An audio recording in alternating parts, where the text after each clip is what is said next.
Welcome back to episode 2 of Monster Hunter Wilds. Today we're going to be doing a classic top 10 video. I don't really think I need to explain that, but if for some reason this is your first time watching YouTube, welcome to Earth. Monster Hunter Wilds introduced a plethora of brand new monsters that I would argue are some of the best in the series. With all the new advancements, the monsters in Wilds are truly a joy to fight. Maybe when the expansion gets released, I'll do a top 10 favorite monsters in the entire series then, unless you guys really want to see that now, because it's changed dramatically. Anyways, I don't like long intros. My name is Josh, also known as Gorgwedda, and I hope you enjoy.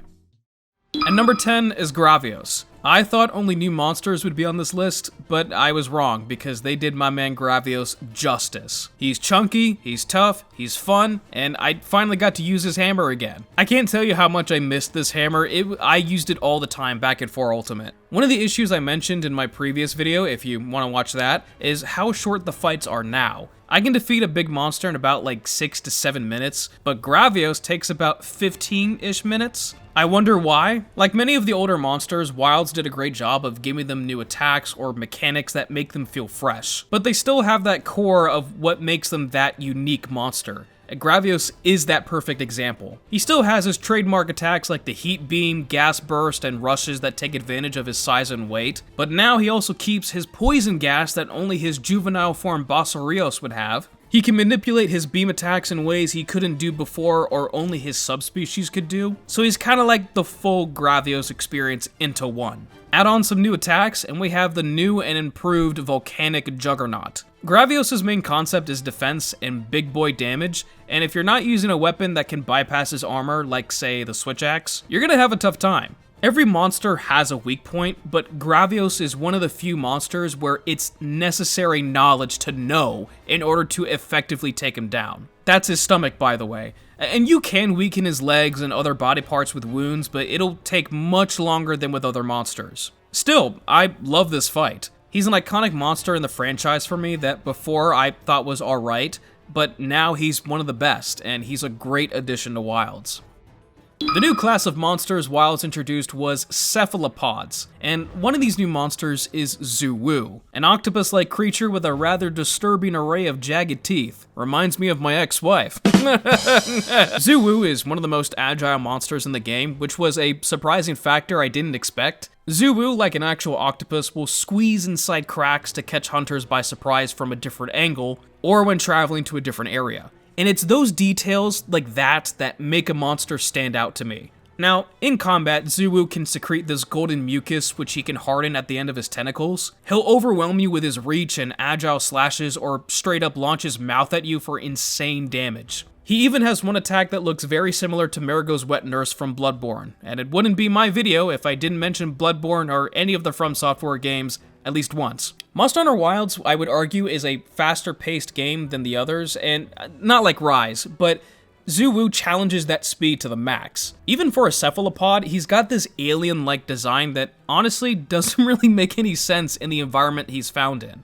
He eats the Guardians, which may be attributed to his weird design, but if it's explained or not, Zoh is very unique, and I like it. He's a later game monster too, and normally you'd be fighting elder dragons or giant wyverns. In Wilds, you're fighting a rather small octopus. A weird change of pace, but you know what, I'm going with it, because he's a great monster with a good flow to his fight. Also, his armor and weapons are just immaculate. I've been using his Switch Axe, and man, it's gotten me through a good portion of high rank.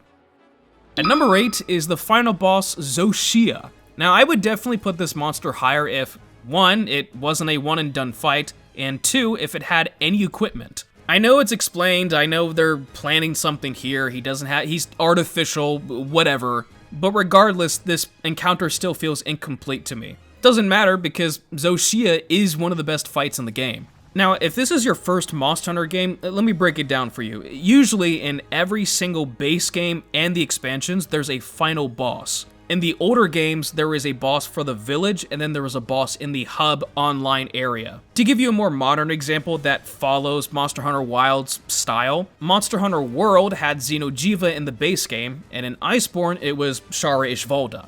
Out of all the final bosses I faced, I think Zoh Shia is one of the best. For a couple of reasons. Number 1 is his design. Much like Xeno'jiiva, Zoh Shia has this alien-like appearance, considering he is an artificial being. His skeletal structure is similar to Shara Ishvalda and Shagaru Magala, and look, I am so happy we're getting more monsters with this skeleton. The giant wing hand appendages are so cool to me, and Zoh Shia wears it just as well as the others. When it comes to the fight, it's easily one of the hardest in low rank, which ironically translates to normal difficulty in the previous games. As the fight progresses, the crystallized appearance sheds and his true power is revealed in the form of this partially charred dragon with amazing fire abilities. During his phase transition, he changes the entire landscape with crystallized structures and now the claw wings being revealed. I've always been a fan of dramatic phase transitions, and this one is pretty good. If you ask me, I still think Shara Ishvalda had a better dramatic phase transition, but again, Zoh Shia does pretty well, and when it's near death, he unleashes his full potential and gains a lot of similar attacks to that of Iceborne Fatalis. That's not a bad thing, mind you, it just goes to show you how far the series has evolved since then. I'm very curious to see how they're going to top this, but the spectacle of this fight was really good, which pairs well with the music and sound design. Again, definitely one of the better final bosses in the series. Although I have to say, I did have a pretty underwhelming finish, but you know what, I'll take it. At number 7, which may shock some people, is Ajarakan. I know, this was a surprise for me too. I didn't think much of this monster when it was revealed. I thought, okay cool, we got another monkey. I have some past trauma from some others like Rajang, but you know what, I have high hopes. And then I fought him, and I loved it. Ajarakan is a mid-game encounter that deals in brute strength and explosive damage. He's very fast and strong like other fanged wyverns, but doesn't overwhelm you with his speed like many of the others. He's more of a I'll fight you head first, worry about dodging later type of guy. And especially with the new mechanics like power clash and offset attacks, this works greatly in our favor. What really impressed me was his biology. He can ignite his back spikes with his tail when he enters rage mode like a Flintstone starter, and I love that. It's creative ideas like this that make me love Monster Hunter. Still practical, but incredibly creative to match. The pure rage that this monster evokes is just wonderful. It's a faster fight than most, but again, it doesn't overwhelm you. His design is one aspect that grew on me too. At first I thought it was okay, nothing crazy, but after fighting him a couple of times and noticing the subtle shades of green underneath all the harsh warm colors, you know, it's really neat. Like most modern monsters, he also has an ultimate attack now, which I like to call the Beyblade from Hell. I don't know, man, I like this monkey. And you know what, that's enough for me. Alright, finally, I get to talk about the first Apex monster on this list, Uth Duna. And yes, all the others will be on this list, it's just a matter of where they are.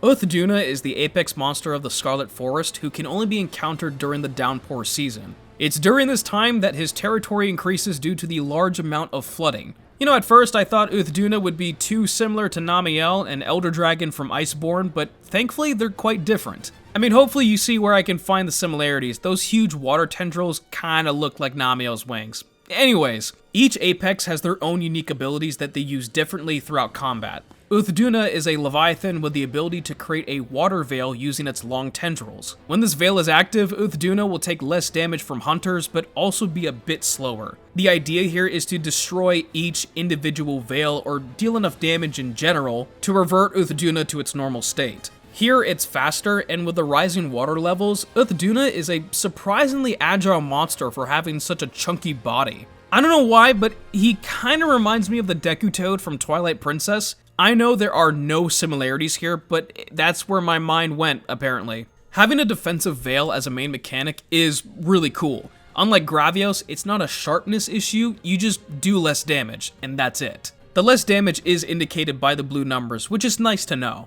With the flooded environment, Uth Duna can use this to create giant waves using body slams to push away the hunter or deal significant damage. You know, now that I think about it, he doesn't use any water attacks. It's not like he shoots beams of water or controls it in some weird way. The only thing is the veil. Otherwise, he's using his size to fight and the flooded environment to its advantage. Something was missing for me for this fight, and I feel like I just realized what it was. But still, I like how Uth Duna is both graceful in the water, but a tank when using its weight against us. Also, his design is great. I love this big, chunky frog boy who has these graceful, translucent fins. His design brings me back to my Monster Hunter 3 try days, maybe that's why I love it so much. But you know what, he's a great monster, and an early testament to how much care the developers put into creating these new creatures.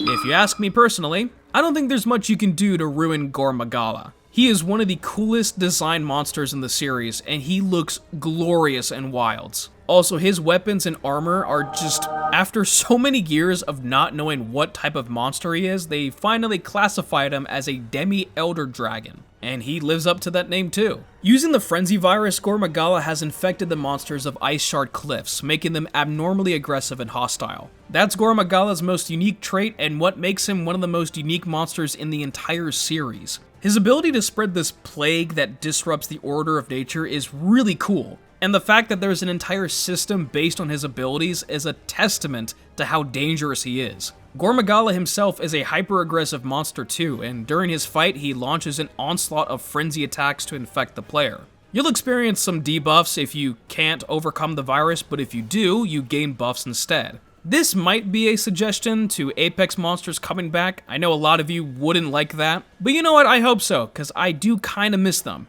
And as of right now, frenzied monsters don't really provide much purpose in terms of the endgame. But anyways, I'm talking about Gore Magala here. Like with many of the older monsters, Gore has some new attacks that make him feel fresh. He's one of the toughest fights in the game, and that's probably because you find him near the end of high rank. I died more times against him than anyone else in the game combined, even Arkveld. When he enters his frenzy state, his horn-like feelers protrude from his skull, and it's those little details, again, that make me appreciate a monster's design. In a way, it really brings the whole look together. I honestly have nothing negative to say about Gore Magala. The only reason why he isn't higher is because I think my hype for these new monsters is still very high, so once it dies down, I'm sure this list would be a little bit different. Let's talk about the next Apex monster, Rey Dau of the Windward Plains. Much like Uth Duna, Rey Dau only shows up during one season in this locale, the Sand Tide. During this season, there is a lot of lightning, and Rey Dau has evolved to utilize said lightning into his own biological weapon. He becomes the equivalent of a freaking railgun and can shoot crazy bolts of lightning like it's nothing. Like, I'm sorry, but this is super cool. You could have just made a monster that just shot lightning out of its mouth like everything else, but the fact that it charges lightning on its back, into its neck, and then into its horns that then fold into that, again, railgun-like design, it is super cool. Throughout the fight, he'll become charged and unleash an ultimate that even turns the sand into glass. It is insane. Even when he's asleep or just walking around, lightning will strike Rey Dau, and he just doesn't care. When using his lightning attacks or when struck by it, get this, the sand on his wings turn into sharp glass that deals additional damage. You want to talk about cool details and mechanics during a fight? Rey Dau is the pinnacle of that. I feel like because this is one of the first Apexes you come across, they put so much more effort into Rey Dau than the others. He has a lot more details to his design and how it works in the middle of a fight. Is it favoritism? Maybe, but that doesn't matter because we still have an awesome monster to fight. Now, when taking a step back, and after fighting him a few times, he is a very easy fight. Maybe it's just because of the way I play, but I find it very frivolous to counter Rey Dau's attack patterns. Although, of course, I still suck at the game, but I promise you, he's easy for me. And let me be clear, easy does not mean boring. He's still an engaging fight that demands perfection if you want to use offset attacks consistently. Rey Dau was one of the monsters I was most excited for, and I am so happy he delivered and then some. Fortunately for me, Zoh Shia was not the only cephalopod monster introduced in Monster Hunter Wilds. We also have the Black Flame, New Udra, taking the bronze medal on this list. New Udra has such a sick design for a monster. An oiled up octopus that can set itself ablaze when angry is so awesome. New Udra is the real testament of how evolved the series has become. Usually if you're attacking a monster from behind, they'll use their standard tail attack or simply turn around. New Udra has his own set of attacks with his tentacles that he can do from behind. To have a monster with such a complex skeleton to have 6 individual moving parts is wild. Now, much like an actual octopus, New Udra moves like one, and some of his attacks reference an octopus on land. Even when he goes to sleep, he's stuffed inside a furnace because their bodies are so malleable. That's freaking metal. What's crazy is you can cut off all 6 tentacles. The most I got was 3. When it comes to the fight itself, New Udra is a blast. He's so uniquely designed that it doesn't even feel remotely similar to any other monster before, even Zoh Shia. When enraged, he coats himself in fire and his regular attacks now have an explosive element to it, upping the difficulty to a reasonable level. There are many monsters now within rage states that change the appearance and fighting patterns of a monster. New Udra is by far one of my favorites. One of my favorite attacks in the game is also his fire breath. The sound design just scratches that itch on my brain that I just love.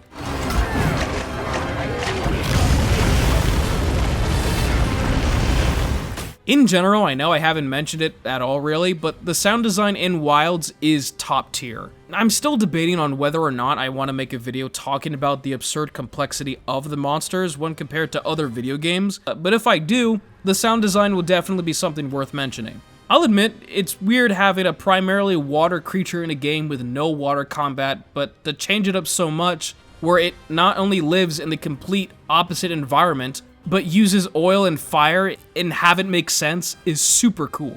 I love it when games do that, defying the norm of what we know. New Udra is a great monster to fight, and an even better one to master. I could fight New Udra 100 times over and it would never get boring. Which says a lot about the next two. One of the only, I guess, siege fights in the game, Jin Dahaad takes the silver medal. Firstly, his armor set and weapons are some of the coolest I've seen in the series. No pun intended. Secondly, his fight is a bit different from the rest, but the core idea is still the same. He has 3 quote-unquote phases, but really it's just like a regular fight with some additional steps in between. Jin Dahaad is one of the biggest monsters in the game with a spectacle similar to Zoh Shia. The goal of this fight is to damage the ice ridges on his spine to weaken his ice elemental attacks. As you do, he'll move onto different platforms which are only found during this fight, and eventually you'll wind up in the last open area. You have floating boulders at your disposal, you can knock him down from hanging structures, or even use nearby Hirabamis to distract and damage him. Really, this fight has it all when it comes to environmental advantages. Eventually, he'll unleash his ultimate, which nearly one-shotted me the first time I saw it. I will say, he did have a weird first impression. You do fight him in low rank like all the other Apex monsters, but it's only once, and you don't get any of his materials yet. It's in high rank where you can officially fight him and gather some materials, and look, I know I've already mentioned the equipment, but just look at this hammer. It is so cool. His abilities over the ice element are rather vast too. See, he can emit a gas-like attack from his body, or shoot beams of ice from his mouth, or coat his forearms in ice to unleash a shockwave. As a matter of fact, throughout the fight, Jin Dahaad will constantly shift the ice on his body to whatever body part he's using. Again, it's these details that make a monster stand out so much to me. Seeing the ice move on his body, enhancing his attacks, it is so well done. And the way his ridges rattle around after an attack or a big hit is so unique. He almost feels mechanical in a way. If I'm being honest, even though he's number 2, I think I like his design the most in the game. He has a unique fighting sequence, a killer design, great equipment, and overall is a very close second place for me. At number 1, which I think is obvious at this point, is Congalala. Congalala fans, rise up. We just keep on winning! I'm kidding, of course. My number 1 spot is Arkveld. Obviously. They went all in when it comes to designing one of the best flagships in the series. Arkveld does everything right from his story to his fight to his design to his equipment. The first thing I want to mention is one of his roars. The one that sounds like a detuned grunge guitar. That's easily one of the coolest roars I've ever heard. Arkveld, I would argue, is one of the coolest designed monsters in the series too. Let me put it this way. He's a flying wyvern, but doesn't fight or even look like your typical flying wyvern. His body structure is similar to Seregios, but uses his agility in different ways. His body is this monotoned white-gray with purple tendrils underneath his armored scales. 10 out of 10 design. Which leads me into my next reason why I love this monster. Arkveld has one of the coolest weapons in the game, which are his chain whips. Arkveld can extend these chain-like appendages from his wings at will to attack anyone in sight. He uses them in masterful ways to combat any position the hunter may be in. These same chains he can also use to absorb the energy of others, and while it's not used in the gameplay at all really, just really the turf wars, it is still a nice choice for the narrative. When enraged, he'll infuse them with the dragon element, unleashing its full potential. His ultimate is a full-blown nuke of dragon energy that's so big it makes every other ultimate look pathetic. What I look for in a good monster fight is engagement and a decent learning curve. At first, this fight was very tough, at least when compared to other fights in this game. Arkveld felt overpowered, I couldn't find any openings, and I died a couple of times too. However, slowly but surely, I learned his patterns, and now, I can challenge him with pretty much any weapon I use. Monster Hunter Wilds has some of the most satisfying counterplays we've seen, and with Arkveld, it's one of the most satisfying monsters to combat with. It's a great standoff between me and the flagship of this game. Combine that with his soundtrack and well-balanced mechanics, it is a boss fight to remember. I mentioned before that Wilds introduced some of the greatest monsters we've seen thus far, including Jin Dahaad and Rey Dau, but Arkveld is on another level if you ask me. If I were to do a top 10 favorite monsters list from the entire series again, which I'll probably do, Arkveld would certainly be on that list. But for now, that's about all I have for you guys today. Thanks for watching, and if you want to post your own list down below, I would love to read your lists and hear your own thoughts about your favorite monsters. I don't know what else I kind of want to talk about when it comes to Wilds. I mean, I don't really post any guides or tips and tricks. That's for other people to do. I do kind of want to talk about the monsters more in detail and compare it to other video games, so that might be something to work on. But of course, if you have any ideas, just let me know. But for now, I have some spicy soup to eat, so I'm gonna go ahead and leave. And if you did enjoy this video, be sure to leave a like and to subscribe for more content like this. And I'll see you in the next video. Take care everyone, and of course, stay safe.